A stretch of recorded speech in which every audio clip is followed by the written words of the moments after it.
നമസ്കാരം. ഏതൊരു ഇന്ത്യക്കാരനും ഏതൊരു രാജ്യസ്നേഹിക്കും അഭിമാനിക്കാൻ വക നൽകുന്ന ഒരു വാർത്തയാണ് ഇന്ത്യൻ ശാസ്ത്രജ്ഞർ സൃഷ്ടിച്ചിരിക്കുന്നത്. ശബ്ദത്തിൻ്റെ 10 ഇരട്ടി വേഗതയിൽ സഞ്ചരിച്ച് ശത്രുക്കളെ നിലംപരിശാക്കുന്ന ഒരു മിസൈലാണ് ഇന്ത്യൻ ശാസ്ത്രജ്ഞർ വികസിപ്പിച്ചെടുത്തിരിക്കുന്നത്. ബ്രഹ്മാസ്ത്ര എന്നാണ് ഇതിന് പേരിട്ടിരിക്കുന്നത്. അതെ, ഇന്ത്യൻ സൈന്യത്തിൻ്റെ ബ്രഹ്മാസ്ത്രം തന്നെയാണിത്. ഇതിനെക്കുറിച്ച് കൂടുതൽ പറയുന്നതിനോടൊപ്പം തന്നെ നമ്മുടെ നിലവിലുള്ള ബ്രഹ്മോസ് മിസൈലിൻ്റെ ഒരു പുതിയ പതിപ്പ് കൂടി ശാസ്ത്രജ്ഞർ വികസിപ്പിച്ചെടുക്കാൻ പോകുന്നു എന്ന വാർത്തയും കൂടി പങ്കുവയ്ക്കുന്നുണ്ട്.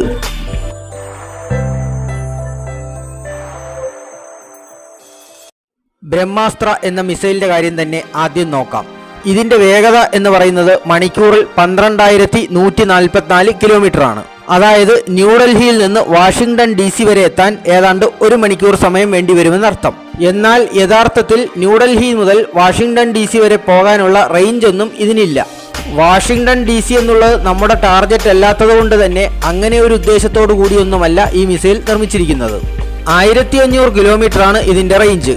ഇതൊരു ലോങ് റേഞ്ച് ആൻറ്റി ഷിപ്പ് മിസൈലാണ്. നമ്മുടെ സമുദ്ര അതിർത്തികൾ കാക്കുക എന്നതാണ് ഇതിൻ്റെ പ്രധാന ലക്ഷ്യം. ഒരു സെക്കൻഡിൽ ഏകദേശം 3.37 കിലോമീറ്ററാണ് ഇതിൻ്റെ പരമാവധി വേഗത. അങ്ങനെ 7 മിനിറ്റ് സമയം കൊണ്ട് ഇതിൻ്റെ പരമാവധി ദൂരപരിധിയായ 1500 കിലോമീറ്ററിൽ എത്തിച്ചേരാൻ കഴിയും. ഒഡീഷയിലെ ഡോക്ടർ APJ അബ്ദുൽ കലാം ഐലൻഡിൽ നിന്നായിരുന്നു ഇതിൻ്റെ വിജയകരമായ പരീക്ഷണം. ഇത് കടലിൽ നിന്നും കരയിൽ നിന്നുമൊക്കെ വിക്ഷേപിക്കാൻ കഴിയുന്ന ഒരുതരം മിസൈലാണ്.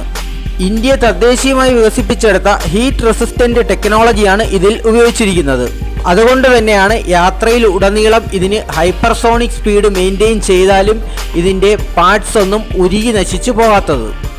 പോരാത്തതിന് അത്യാധുനിക സ്ക്രാംജെറ്റ് പ്രൊപ്പൽഷൻ ടെക്നോളജിയിൽ പ്രവർത്തിക്കുന്ന ഒരു ഹൈപ്പർസോണിക് ഗ്ലൈഡ് വെഹിക്കിളും കൂടിയാണ് ഇത്. അതുകൊണ്ട് തന്നെ വളരെ വേഗത്തിൽ തന്നെ ഇതിൻ്റെ സഞ്ചാരപാതയിൽ വ്യതിയാനം വരുത്താനും കഴിയും. അതുകൊണ്ട് തന്നെ ശത്രുക്കളുടെ റഡാറുകൾക്ക് ഇവയെ കണ്ടെത്താനോ പ്രതിരോധിക്കാനോ പ്രയാസകരമായിരിക്കും.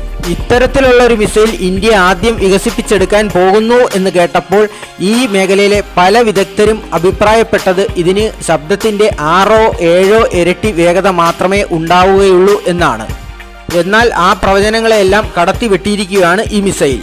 ഈ മിസൈൽ വേഗതയുടെ കാര്യത്തിൽ ചൈനയുടെ കൈവശം ഇരിക്കുന്ന മികച്ച മിസൈലുകളിലൊന്നായ DF-17 നിൽക്കുമെന്നാണ് അറിയുന്നത്. പക്ഷേ അവിടെയും ഒരു കാര്യം നമ്മൾ മനസ്സിലാക്കേണ്ടത് DF-17 പരമാവധി 1000 കിലോമീറ്റർ മാത്രമേ റേഞ്ച് ഉള്ളൂ എന്നതാണ്. നമ്മുടെ ബ്രഹ്മാസ്ത്രം ചൈനയുടേതിനേക്കാൾ ഒരുപടി മുന്നിലാണെന്ന് തന്നെ പറയാം. ഇന്ത്യൻ മഹാസമുദ്രത്തിൻ്റെ നിയന്ത്രണം ഏറ്റെടുക്കാനുള്ള കിടമത്സരത്തിൽ തീർച്ചയായും ഒരു മുതൽക്കൂട്ടാണ് നമുക്ക് ഈ മിസൈൽ. കറാച്ചി തുറമുഖത്തിൽ നിന്ന് ഒരു പാകിസ്ഥാൻ കപ്പൽ ഇന്ത്യയെ ലക്ഷ്യമാക്കി പുറപ്പെടാൻ ഒരുങ്ങുന്നു എന്ന് കരുതുക. ഈ മിസൈൽ ഉപയോഗിച്ച് നമുക്ക് മുംബൈയിൽ ഇരുന്നുകൊണ്ട് കേവലം 4 മിനിറ്റ് കൊണ്ട് ആ കപ്പലിനെ തകർത്ത് തരിപ്പണമാക്കാൻ കഴിയും. പാകിസ്ഥാനിലെ നിലവിലെ പ്രതിരോധ സംവിധാനങ്ങളൊന്നും തന്നെ ഇന്ത്യൻ ബ്രഹ്മാസ്ത്രത്തെ തടുക്കാൻ കഴിയില്ല എന്നർത്ഥം. ഇനി നമുക്ക് ബ്രഹ്മോസ് മിസൈലിൻ്റെ പുതിയ പതിപ്പിനെ അറിയാം. ബ്രഹ്മോസ് NG എന്നാണ് ഇതിന് പേരിട്ടിരിക്കുന്നത്. അതായത് ബ്രഹ്മോസ് ന്യൂ ജനറേഷൻ. 2026 ഇതിൻ്റെ ആദ്യ പരീക്ഷണം നടത്തുമെന്നാണ് ഇപ്പോൾ പുറത്തുവരുന്ന വാർത്ത. ഇതിന് നമ്മുടെ നിലവിലുള്ള ബ്രഹ്മോസ് മിസൈലിനേക്കാൾ ഭാരവും നീളവും കുറവായിരിക്കും. നിലവിലെ നമ്മുടെ ബ്രഹ്മോസ് മിസൈലിന് 3 ടൺ ഭാരവും 9 മീറ്റർ നീളവുമുണ്ട്. ഇത് 1.3 ടൺ ഭാരവും 6 മീറ്ററുമായി ചുരുക്കാനാണ് ഉദ്ദേശിക്കുന്നത്. എങ്കിലും ഇതിൻ്റെ പ്രഹരശേഷിയിലോ വേഗതയിലോ ഒന്നും ഒരു കുറവും വരുത്തുകയുമില്ല. ബ്രഹ്മോസിൻ്റെ പുതിയ പതിപ്പിൻ്റെ ആദ്യ പരീക്ഷണം സുഖോയ് 30 MKIയിൽ 2026 നടത്തുക. 2027-28 ഇതിൻ്റെ മാസ് പ്രൊഡക്ഷൻ ആരംഭിച്ച് 2029-30 തന്നെ സേനയുടെ ഭാഗമാക്കാനാണ് ശാസ്ത്രജ്ഞർ ഉദ്ദേശിക്കുന്നത്. ബ്രഹ്മോസിൻ്റെ പുതിയ പതിപ്പിന് നീളവും ഭാരവും കുറവായതുകൊണ്ട് തന്നെ ചെറു വിമാനങ്ങളിലൊക്കെ നമുക്കിതിനെ ഉപയോഗിക്കാൻ കഴിയും. പ്രധാനമായും ഇവയൊക്കെ LCA തേജസ്സിലൊക്കെ ഉപയോഗിക്കാനാണ് ലക്ഷ്യമിടുന്നത്. അതുപോലെ തന്നെ ചെറു യാനങ്ങളിലും ഇതിനെ ഉപയോഗിക്കാൻ കഴിയും.